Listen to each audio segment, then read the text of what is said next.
దైవజనులకు కూడా చెప్తున్నా, భారం పెంచుకోవాలి, లక్ష్యం ఏర్పరచుకోవాలి. పట్టు వదిలి పెట్టకూడదు. చేతగానోళ్ళలాగా,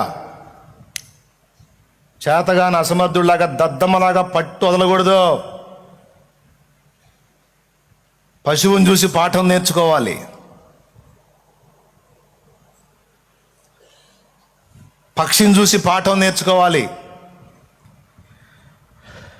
కోడి పుంజులు తెలుసుగా, కోడి జాతిలో 2 రకాలు ఉంటాయి, జాతి కోడి, పూరి కోడి అని.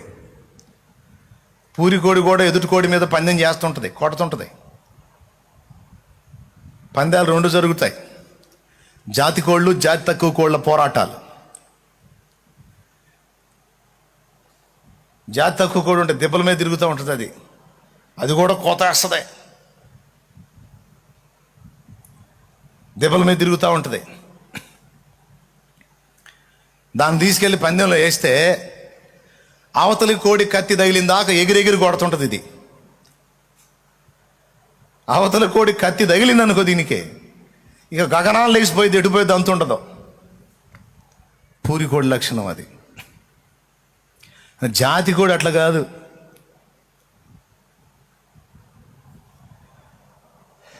దాని జాతి లక్షణం తెలుసా?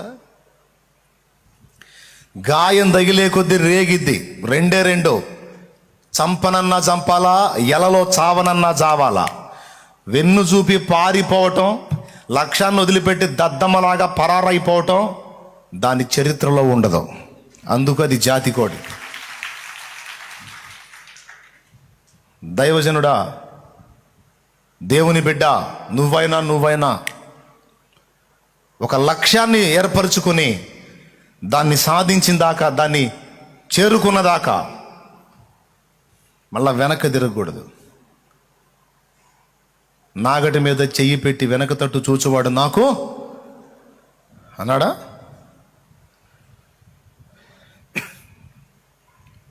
గుర్తుపెట్టుకోవాలి. ఎద్దుంది, బండలాగుడు పోటీలు ఉంటాయి. ఒక ఎద్దును చూశాను, మా నాన్న చెప్తాడు ఒక స్టోరీ. ఎద్దు మెత్తబడిందంట. ఒక ఎద్దు, 2 ఎద్దుల మీద బండలు లాగుతున్నాయి. ఒక ఎద్దు మెత్తబడింది, రెండో ఎద్దు మీదకి నెట్టాడు బరువంతా. పశువు అది నోరులేంది, వాడితో మాట్లాడాడు. ఏయ్, దాని పని అయిపోయింది, ఇక నువ్వు లాగాలి, బరువు నీకేస్తున్నా, ఆగావా నరుకుతాన్ని గండ్రగొడ్డలు తీసుకున్నాడంట. చావనన్నా చావాలా, లేదా గెలవనన్నా గెలవాలి, 2 ఎద్దుతో మాట్లాడాడు యజమానుడు. అవతల దాన్ని బరువు అంతా దీనికేశాడు. ఏదో కాడికి సపోర్టుగా దాన్ని అడ్డం పెట్టాడు. చెన్నా కోల తీసుకుని అదిలిచ్చాడు.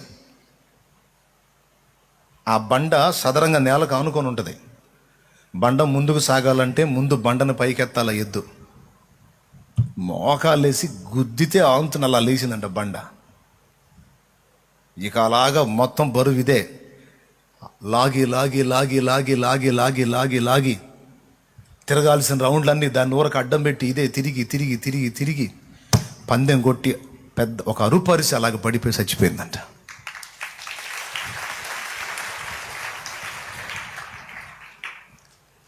అరుపేంటో తెలుసా?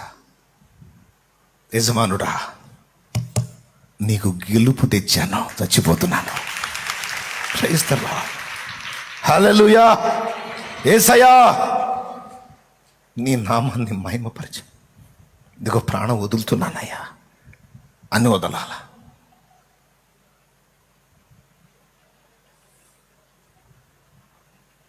దద్దమ్మల్లాగా ఉండకూడదు,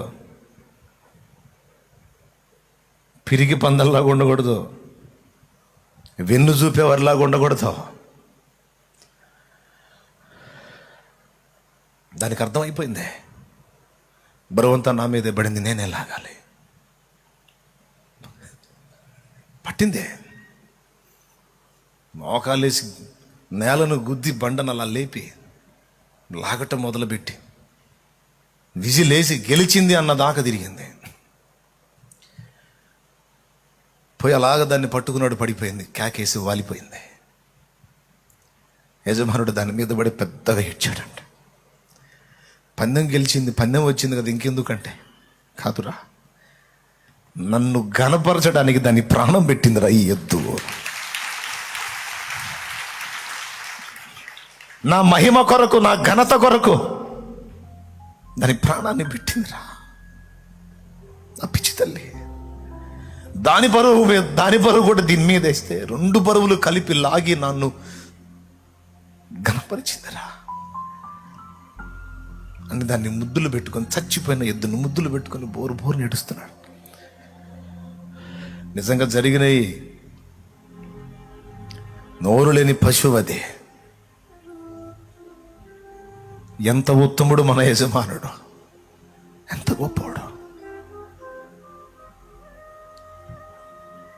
ఆయనకి ఘనత తెచ్చే విధంగా బతకాలి, ఘనపరచాలి.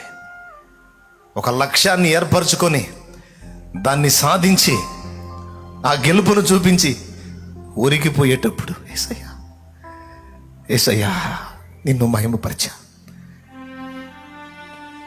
నీకు గెలుపు తెచ్చా, నిన్ను ఊరేగించా,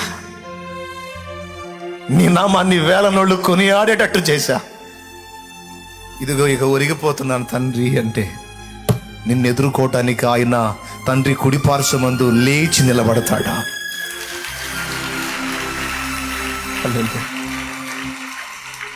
హల్లెలూయా. నువ్వు రోషం గల్లవాడవైతే, రోషం గల్లదానివైతే ఈ మాటలు గుండెల్లోకి తీసుకుంటావు, ఛాలెంజ్గా తీసుకుంటావు. మనుషుల మెప్పు, మనుషుల గొప్ప పక్కన పడేస్తావు. తుచ్చమైన శరీర వ్యామోహాలు పక్కన పడేస్తావు. అల్పకాల పాపభోగాలు, నేత్రాశ పాపాలు, శరీరాశ పాపాలు, జీవపుడంబాలు అవసరం కొడతావు.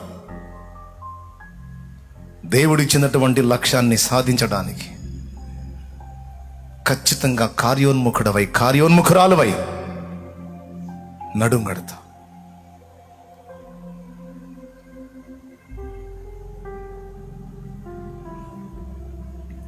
కోడి పందెం గురించి చెప్తాడు మా నాన్న. ఒక కోడిని పందానికి వేస్తే అప్పుడు పాపం చాలా పందాలు కొట్టింది, మెత్తపడింది. దాని పొట్టకు తగిలి పేగులన్నీ బయటపడ్డాయట, అవతల దాన్ని కత్తి తగిలి. అయిపోయింది పందెం అని అందరూ కేకలేస్తే ఆ కోడి గల్లవాడు, అయిపోలా, నేను ఒప్పుకోను, నాది ఓడిపోలా అని దాన్ని అలాగ పైకెత్తి ఆ పేగులు మొత్తం మళ్ళీ లోపలికి వేసేసి దాని చర్మాన్ని 2 కలిపి పిన్నీసులు 4-5 పెట్టేసి మళ్ళా పందానికి వదిలితే అంత దెబ్బ తిని కూడా పురుకుతా పోయి ఎదురొచ్చే దాన్ని ఒక్క దెబ్బ కొడితే దీన్ని కత్తి దాని గొంతుకు తగిలి అది ఎగిరి పడిపోయింది. అక్కడ అది అటు వాలిపోయింది, ఇది ఇటు వాలిపోయింది. దీనికి రక్తం పోతుంది.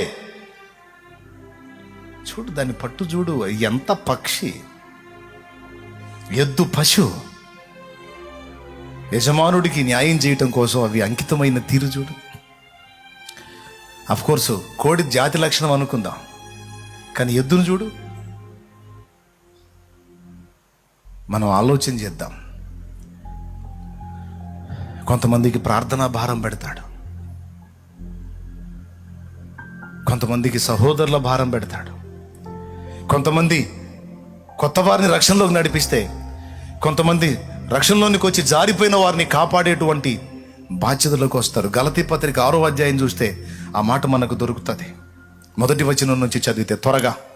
సహోదరులారా, ఒకడు ఏ తప్పిదములనైనా చిక్కుకుని ఎడల ఆత్మ సంబంధులైన మీలో ప్రతివాడు తానును శోధింపబడునేమో అని తన విషయమై చూచుకొనుచు సాత్వికమైన మనస్సుతో అట్టివాణ్ణి మంచి దారికి తీసుకుని రావలెను. దారి తప్పిన సహోదరుణ్ణి ఒకని భారములను ఒకడు భరించి ఇలాగూ క్రీస్తు నియమమును పూర్తిగా నెరవేర్చుడి. చూసావా భారం?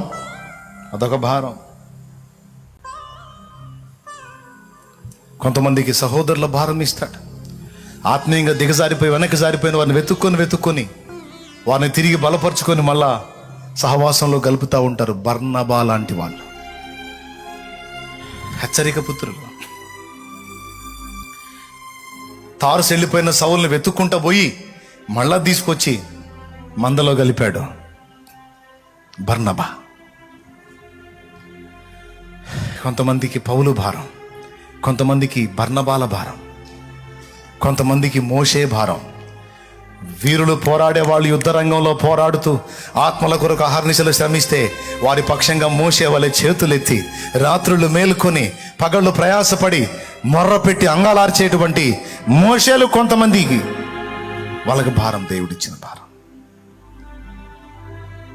ప్రార్థన చేస్తా ఉంటారయ్యా అని. అసలు ఏ భారం లేదా నీకు? అట్లయితే అసలు నువ్వు కరెక్ట్గా ట్యూన్ కాల దేవునితో. ఈరోజు నువ్వు ఏ భారం లేకుండా ఉండటానికి వీల్లేదు. నాకు అర్థమైంది అన్నోళ్ళు చేతులు ఎత్తండి, నేను చెప్పిన మ్యాటర్. యజమానుడి కాడి మెడ మీద ఎత్తుకొని మోసే ఎద్దు వలె ఉంటావా? ఉన్న బరువు అంతా దించేసుకొని ఏ కాడి లేకుండా హ్యాపీగా బలాదూరుగా తిరిగే పనికిమాలిన పశువులాగా ఉంటావా? ఎలా ఉంటావో నువ్వే నిర్ణయించుకో.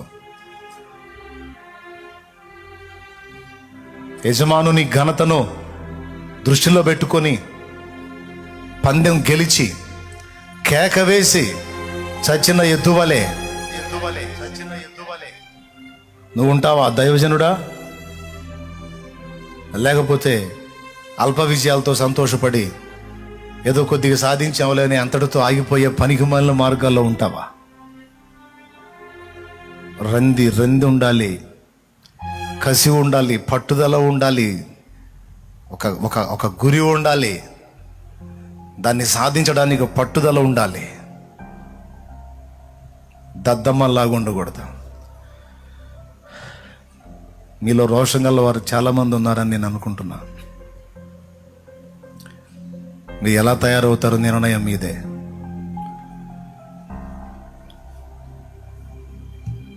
యేసయ్య చెప్తున్నాడు, నా భారం మీ మీద ఉంచుతా, మీరు నెరవేర్చాలి. ఈరోజు అడుగు, మోకాళ్ళు వేసి నన్ను క్షమించయ్యా అని అడుగు. ఏ భారం లేకుండా, ఏ గురి గమ్యం లేకుండా, ఏ లక్ష్యం లేకుండా పైపైన భక్తి చేస్తున్నాను. సిగ్గొచ్చింది, నన్ను క్షమించు. సాధిస్తాను నేను కూడా. ఏర్పరచుకుంటా ఒక గురిని నేను కూడా. వాడబడతా. యజమానుడా, నీ కొరకు నమ్మకమైన పశువు వలె, నమ్మకమైన ఎద్దు వలె నీ కొరకు శ్రమిస్తా. నీ పనిలోనే కన్ను మూస్తా.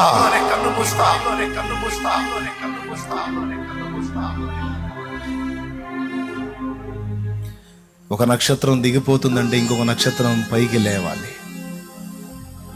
ఒక పాత్ర శక్తి క్షీణం అవుతుందంటే మరో పాత్ర రెడీ కావాలి.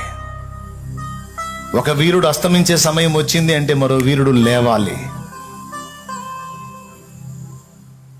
ఒక గొప్ప పాత్ర కనుమరుగైపోతుందంటే ఆ ఉనికిని కాపాడి ఆయన మహిమను, ప్రభు మహిమను ఊరేగించేటువంటి మరో నాయకుడు రెడీ కావాలి. అలాంటి రంది కలిగిన వ్యక్తుల కోసం యేసయ్య కనిపెట్టుకొని చూస్తాడు.